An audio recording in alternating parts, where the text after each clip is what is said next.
Welcome everyone to this tutorial and talk today. Yesterday we talked about TensorFlow, the library, and the technical aspects of high-performance computing. And today we will focus on a library that implements statistical inference based on TensorFlow, which is zfit. So I'm not 100% sure on all the backgrounds, basically just the motivation and the field I'm in and everything. I'm doing high-energy physics, and zfit was also designed for that. A crucial aspect of high-energy physics is that everything is basically huge. You know, the LHC, you know, the experiments, they're 15, 20 meters large, and also the data is large. And in short, what we're doing is we always get some kind of data with background. So for example, the blue is our background and the yellow is our signal.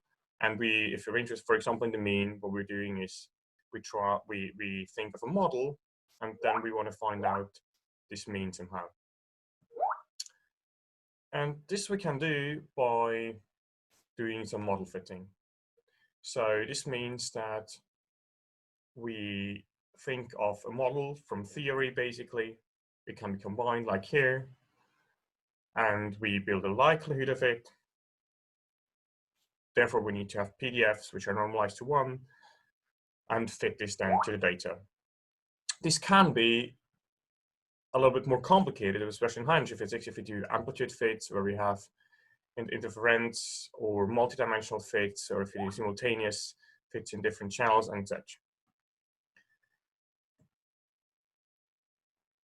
To give the whole picture, actually just fitting this model to the data is not the whole story. But what we want to do in general is statistical inference, meaning that we also want to test our hypothesis and figure out how likely it is that we found something. We want to do some confidence levels or do other statistical things like getting S weights to remove a background. This itself is not done in hepstats. It's not done in zfit. This is done in hepstats, which is a library that builds on top of zfit. But the important thing is, for statistical inference, all these steps involve multiple times, sometimes hundreds or thousands of times, fitting a model to data. So all that zfit focuses on is this model fitting.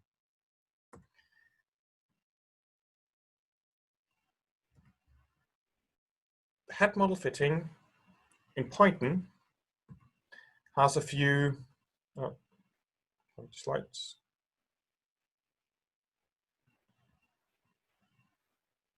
All right. So hep model fitting in Python has a few peculiarities. If we want to build a model fitting library, what we need is, on one hand, the hep-specific functionality, which can be quite extensive. We want to have it Pythonic because we're in Python now and we don't want to write C++ code. So it should also be integrated in the whole ecosystem, and it should be scalable. So we're expecting complicated models, we're expecting large amounts of data. There are already many projects around that do fitting in Python. Some are from high-energy physics, or even outside of high-energy physics. One is maybe Refit, that is quite known, but it's more of an interface, not so well integrated. Another one is TensorFlow probability, that I will mention afterwards as well. And after looking around what projects are available, we came to this simple conclusion that there is no really optimized model fitting library that is capable enough for the requirements in high-energy physics and well integrated into Python. On the other hand, we also discovered that there are quite a lot of libraries actually around that we can learn from and build upon. And this is actually why we started the project zfit to provide scalable Pythonic fitting in Python. This is basically the goal. We have seen many libraries that try out something and do concepts, but we've been missing the stable model fitting ecosystem in high-energy physics, and given its large usage in many experiments of CERN, it's really time to have this. Which basically builds on, let's say, 3 pillars. On one hand, it has to be integrated into the HEP ecosystem, meaning statistical inference we don't do, plotting we don't do, pandas can do pre-processing and such things. So there's a very limited functionality. On the other hand, there's a very stable API that other libraries can rely on this API. We have technical requirements, which is it has to be quite performant and maintainable. And in the end, we need, for the physical analysis, to have advanced features and code that is simply extendable, because we can't just build everything in one library. So let's have a look at what is meant by the ecosystem to give you an idea what this means talking about zfit. So zfit is integrating this whole ecosystem. It's surely based on many scikit packages, most notably uproot and unbinned, but of course also TensorFlow as mentioned before, and there are also other packages that it can very well function with that extend zfit functionality, or that even can be built on top of it. What we're going to focus on here is basically model fitting and sampling in zfit. TensorFlow, and hepstats we will just see in tutorials as nice examples to provide a complete workflow. So the idea was to build this ecosystem, meaning we need a library that defines a very stable API, which is way easier than for other libraries to implement something. So if you know that a PDF always has a method integrate or PDF, we can way easier build a plotting library, for example, on this API, and other libraries can in principle just adhere to the same API and replace zfit. The other important part is the workflow, that zfit is divided into these 5 parts. There are models, data, those together build a loss, then we can minimize this loss, and then we get the result out of it. And also compared to many other libraries, this is maximally independent. So these things are really disentangled. To give you an idea what that means is this is a minimal fit in zfit. However, this is on the one hand also the maximal fit, because we can just replace every part more complicated and the rest stays exactly the same. So what we're doing here, but we will see later on in the tutorial more extensively, is just build a Gaussian as we're kind of used to it. We can load the data. We can create an unbinned negative log likelihood. We can create a minimizer and minimize the log likelihood. And we can also get an error estimation. So this is basically an example of how the API looks like of zfit. Another aspect is the technical requirements, which is the performance mainly. There comes in handy our lecture from yesterday about TensorFlow. We've seen yesterday TensorFlow as the idea coming from high performance computing and solving all these problems by building a static graph. Today, we're going to take a slightly other perspective on TensorFlow, which also explains in a way why it is there, which is really the striking similarity to deep learning for model fitting. If you look at deep learning in a very short introduction, as we've also seen yesterday how the neural networks look like, they're just a bunch of matrix multiplication. And deep learning is basically the same as model fitting, which is we have a model, we have data, we build a loss, and we minimize that. We just don't care so much about the uncertainties of them. And this is also a huge motivation why something like zfit can build on top of TensorFlow. To give a more precise difference between deep learning and model fitting, it is also often confused, by the way. So I had reviewers on paper that thought zfit is a deep learning library because the terms are so interchangeably used. The main differences are we have complicated models in both packages, but usually deep learning has a little bit more of trivial functions, let's say, but many of those, while in Happy, build something more complicated using also complex shapes and such. We both have very large data sets, but the crucial difference here from a technical point of view is that if we evaluate likelihood, we need the whole data set for one single evaluation. But in deep learning, they use so-called batch training. So they just evaluate the loss on a mini batch size 30 events or something. So nothing, literally nothing, and train with that. On the other hand, the loss that we build is we have simultaneous losses, we may have constraints in there. But on the other hand, deep learning, there is way more general, and they have even more complicated losses, which means we're a trivial special case for them, which is nice. In terms of minimization, there is quite a difference because we are interested to find the global minimum and often use second-order derivative algorithms. We don't have so many parameters, we can do that. While deep learning is often interested in the local minimum and not really in the global one due to some reasons. And in the end, the results and uncertainties is something that we can do, but deep learning does not, but fine.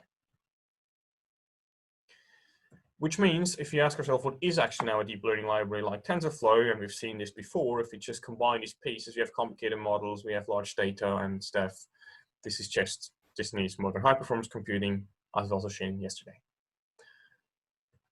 So since TensorFlow implements many of these aspects that are crucially needed, the idea of zfit here is really to delegate the workload to a library like TensorFlow, which means compared to a C++ library or a NumPy-based library, zfit just delegate things like this computational optimizations, like the parallelization, gradients, and even some of the models just to TensorFlow or to NVIDIA and whoever takes care of that.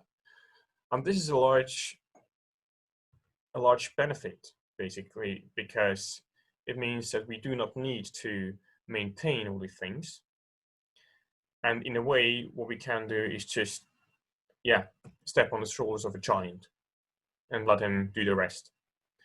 Which means all that is then left for a library like zfit to do is to build on top of that an API and the workflow definition and let all the rest do TensorFlow, which is, and I think this is a very important point, it's used and maintained by industry. So this is not compared to other products as like Root, for example. This is not a high-energy specific framework. All these optimizations, they're used by a huge community out there, and there is a financial interest to speed these things up and improve them, which we usually don't have in high-energy physics, so it's quite of a luck. What we want in terms of performance is to be in zfit, it should be scalable, which is not just fast, but scalable. That's a difference, because there is no free lunch. So it's maybe you've heard of that there's no free lunch theory, and it depends on different variations, but it's very much true here, which means you cannot be fast for every single aspect. And there is usually, as you've also seen yesterday, this trade-off of the initial overhead or not. So should we just straight out do our trivial computation, or should we try to figure out what's best? And here the goal is to be scalable, meaning if we need a little bit more time for smaller fits, that's perfectly fine.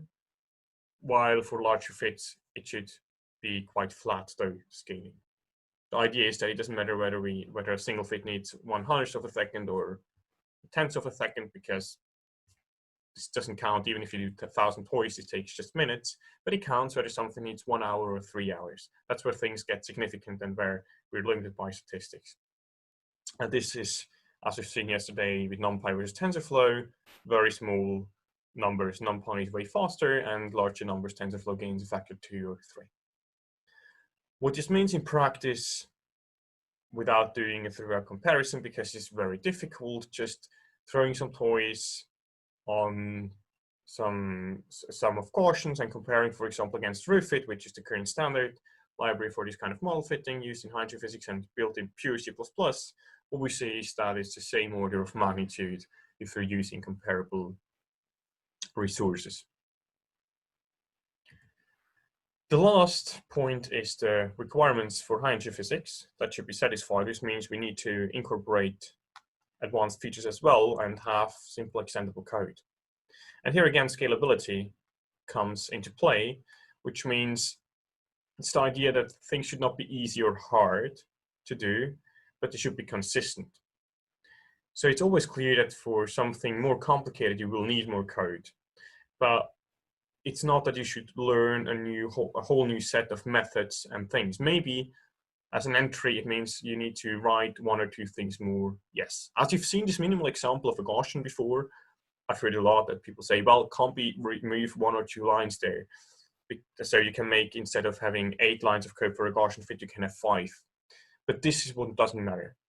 I mean, if you use 5 lines of code for your fit or 8 in pure Python, that's already beautiful, very small, and doesn't matter. But what matters is afterwards, how many lines of code do we need to extend our fit? And there the goal is that this should be a flat exclude as well. We shouldn't need to completely do everything different, but just linearly being able to take over more and more control.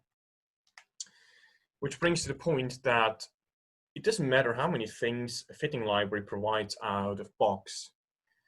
Like a simple Gaussian fit, that works nicely, but all use cases, you never can cover all of those.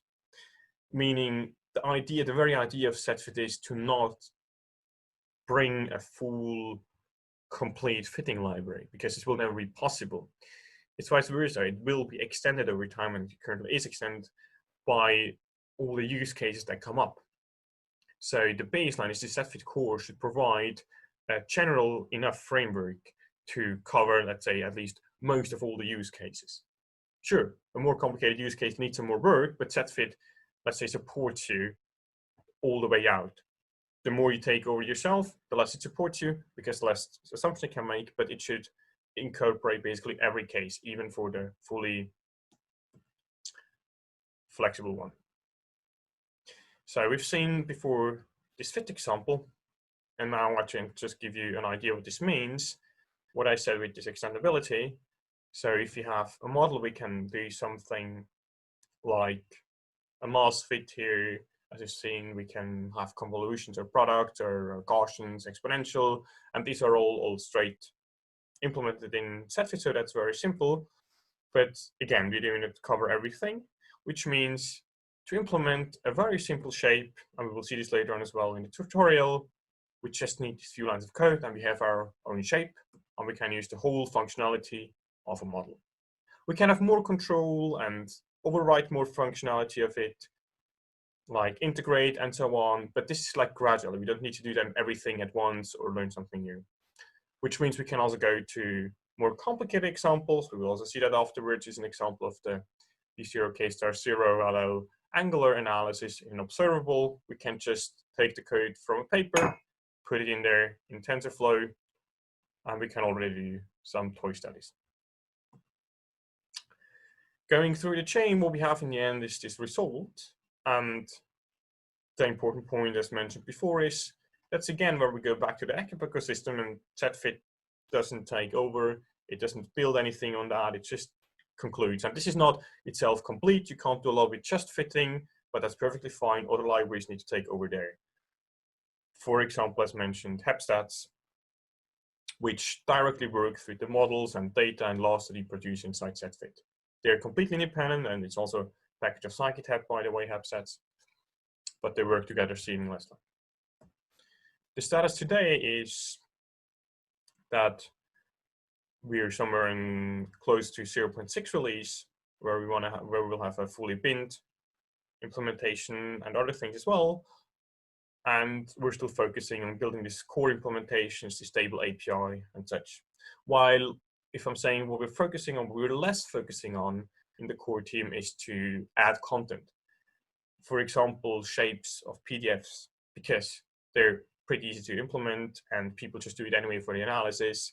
So we don't want to, let's say, waste the time of the core developers to just add a lot of physics content. We don't want to have like as soon as possible to use something, but we want to have an as good designed and stable core as possible, because everything in the end falls or rises with having a stable core.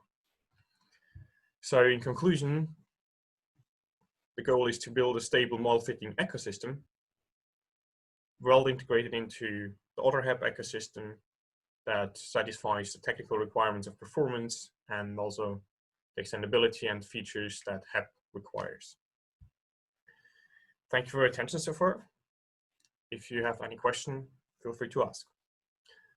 Afterwards, we'll go to a few tutorials where we'll see zfit live in action.